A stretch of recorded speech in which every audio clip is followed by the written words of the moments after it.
बहुत वाले मजलिस और ये हकीम पेट की गरीब नवाब ये वक्त की कमी है।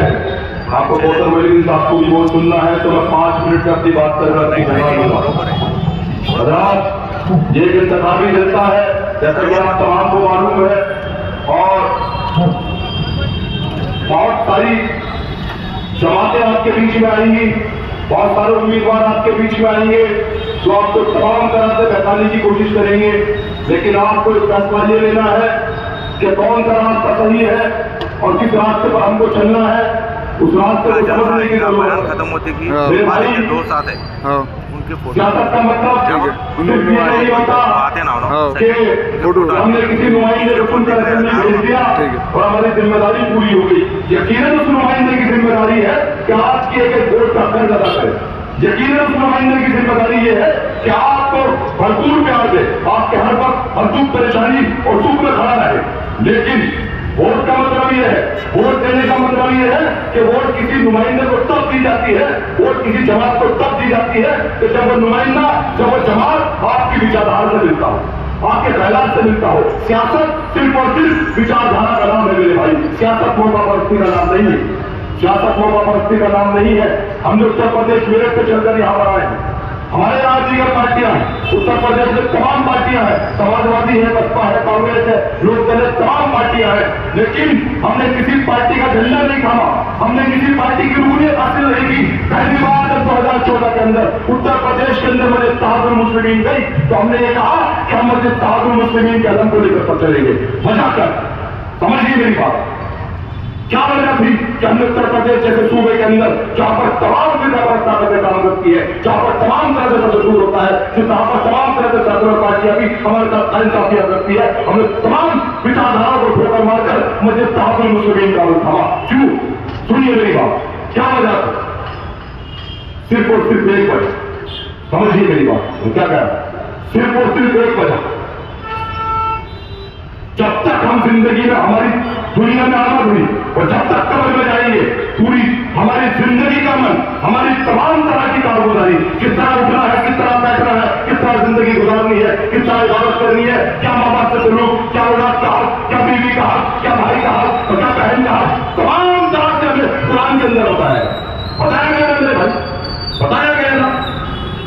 हम वो कौन है जो दुनिया के अंदर राज करने के लिए भेजी गई, हम वो कौन है जो दुनिया के अंदर राज करने के लिए भेजी गई थी। तो ये कैसे मुमकिन था, नहीं था कि हमें सियासत का तरीका न बताया गया, बताया गया मेरे भाई, कुरान के अंदर आयत है, कुरान में अल्लाह ने कहा कि अल्लाह के रसूल की और अपने अमीर की जो तुम में से हो। मेरे भाई अगर अल्लाह ये कहकर छोड़ देते तो साथ करो अल्लाह के रसूल की और अपने अमीर की तो कोई बात रही थी। अल्लाह ने शर्त लगा दी मिनकुम जो तुम में से हो, तो मेरे भाई बात खत्म। न राहुल गांधी हम में से है, न सोनिया गांधी हम में से है, न अखिलेश यादव हम में से है। अगर हम में से कोई है तो फखरे मिल्लत अब्दुल वाहिद ओवैसी, सहारा मिल्लत सुल्तान सलाउद्दीन ओवैसी और मौजूदा वक्त में यही मेरा नबी मिल्लत है, इस तरह से हम में से है मेरे भाई, हमने इनकी जमात को थामा। ये वजह है। और जो बताया जा रहा है कि यहाँ पर कांग्रेस के उम्मीदवार है, गली गली फिर रहे हैं, मेरे भाई बात तमाम से एक बात कहना चाहता हूँ, बात तमाम से सुनिए, पहले इस बात को समझिए, पहले इस बात को समझिए कि दीन और सियासत एक सिक्के के दो पहलू, दीन के बिना सियासत नहीं और सियासत के बिना दीन नहीं मेरे भाई। अल्लाह के नबी की सीरत को पढ़िए, अल्लाह के नबी की जिंदगी को पढ़िए, आपको यकीन होगा कि दीन और सियासत सिक्के के दो सिक्के, एक सिक्के के दो पहलू है मेरे। तो कांग्रेस के उम्मीदवार फिर है ना मेरे भाई, सवाल मेरा ये है कि हर नमाज में हम अल्लाह की सूरत पढ़ते हैं, अल्हम्दुलिल्लाह पढ़ते हैं मेरे भाई, अल्हम्दुलिल्लाह रब्बिल आलमीन अर्रहमानिर रहीम मालिक यौमिद्दीन इय्याका नअबुदु व इय्याका नस्तईन इहदिनस सिरातल मुस्तकीम सिरातल लज़ीना, पढ़ते ना मेरे भाई, पढ़ते ना।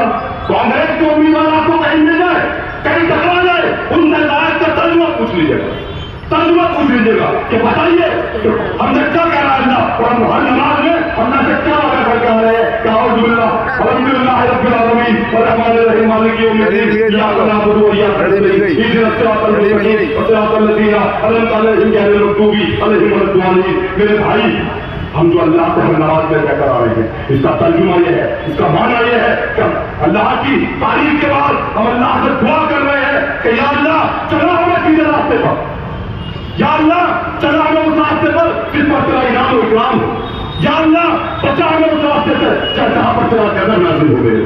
यही तो जमा जब घर पे आओ, यही है ना दूसरे कांग्रेस के उम्मीदवार, जो रास्ता तुम्हारा है, जो रास्ता सोनिया गांधी का है, जो रास्ता राहुल गांधी का है, क्या उस रास्ते पर अल्लाह का इनाम इकराम हो सकता है?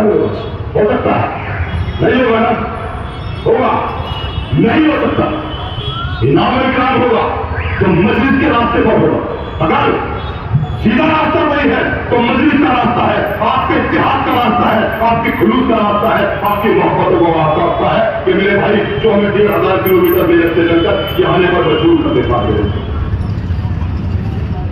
और मुझे ऐतराज है इस बात पर कि हर जलसे में मेहमान बताया जा रहा है। खुदा की कसम मेहमान नहीं है मेरे भाई, हम मेहमान नहीं है मेरे भाई। हम उत्तर प्रदेश से चलकर जब यहाँ आए हैं ना तो हमें महसूस होता है कि हम अपने सियासी मरकज पर है, हम अपने सियासी घर में है, आपके भाई है, मैं अपना कन्नौ को भाइयों के बीच में हूँ। तो मेरे भाई खुदा का रास्ता आपको हमें यहाँ से मायूस कर दीजिए। हमें यहाँ से सवाल ये है ही नहीं, सुनिए हम फिर रहे ना पूरे कारवान असेंबली में, कारवान हल्के में फिर रहे मेरे भाई। सवाल ये है ही नहीं कि कारवान में कौन जीतेगा, सवाल ये है कि कौसर मोइनुद्दीन साहब कितनी वोटों से जीत हासिल करेंगे। सवाल ये है मेरे, तो यह आपकी जिम्मेदारी है।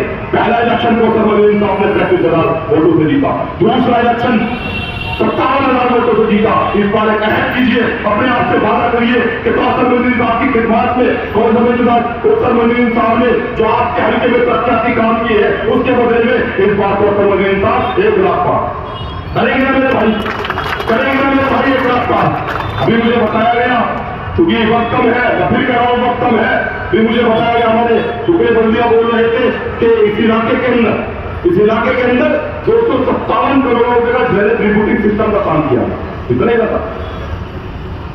आगरे पर बोल गई तेलंगाना स्टेट के हैदराबाद शहर के हल्के में 257 करोड़ रुपए सैंक्शन होते हैं ड्रेनेज सिस्टम रिबूट करने के लिए।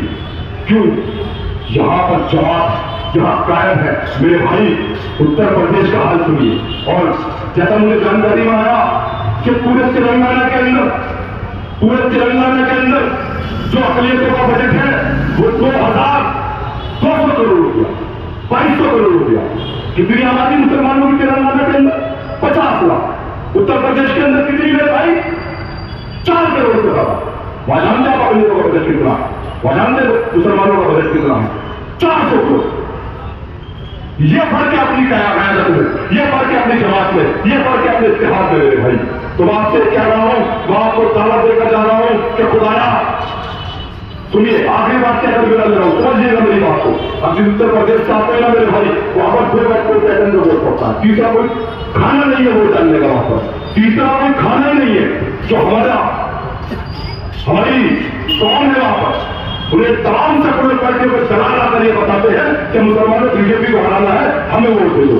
बदले में मुसलमान ये पूछता है कि मेरे इलाके में तरक्याती काम होंगे या नहीं, मेरे इलाके की रोड बनेगी या नहीं, यहाँ दवाखाने तामीर होंगे या नहीं, यहाँ पर तालीमी इदारे तामीर होंगे या नहीं, कोई नहीं पूछता मेरे भाई। पूछ तो राज्य रहता है कि बीजेपी को हराना है।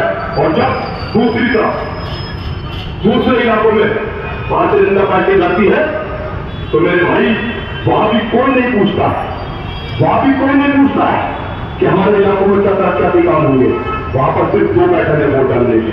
मेरी कौम का पैटर्न बीजेपी को हराना है, दूसरे तरफ का जो पैटर्न है वो हिंदुत्व की राजनीति को मजबूत करने का है, हिंदुत्व की राजनीति को मजबूत करने का है। जब उस इलाके में वोट पड़ता है ना मेरे भाई, तो सिर्फ एक नाम नरेंद्र मोदी, एक निशान कमल का फूल, एक विचारधारा भारतीय जनता पार्टी। अरे मेरे भाई हमारे आपके तैयार में, हमारे आपको पुकारने उत्तर प्रदेश की आवाम आपको आगे लगाई देख रही है, बिहार की आवाम आपको आगे लगाई देख रही है, महाराष्ट्र की आवाम आपको आगे लगाई देख रही है। हमें ये कहकर कहेंगे जब उत्तर प्रदेश को जाए तो हमने कहे कि तेलंगाना हैदराबाद के अंदर जब वोट पड़ता है तो एक निशान पतन, एक नाम पैरिस यूनिवर्सिटी, एक विचारधारा मस्जिद साहब मुस्लिम करेंगे मेरे भाई साहब, पहुंचाइए पहुंचाएंगे मेरे भाई। मैं पढ़ती कमी है इंशाअल्लाह, चलते लगते रहेंगे। लेकिन से अपनी बात को खत्म करता हूं कि लबों पर सजाकर आए तो कुरान निकले हैं, लबों पर सजाकर आयत कुरान निकले हैं, कौम पर मरने मिटने का लिए अरमान निकले हैं, और जमाना पूरा है कर जान लेने पर तो क्या डरना यारो, हम भी हथेली पर बजाकर अपनी जान निकले हैं।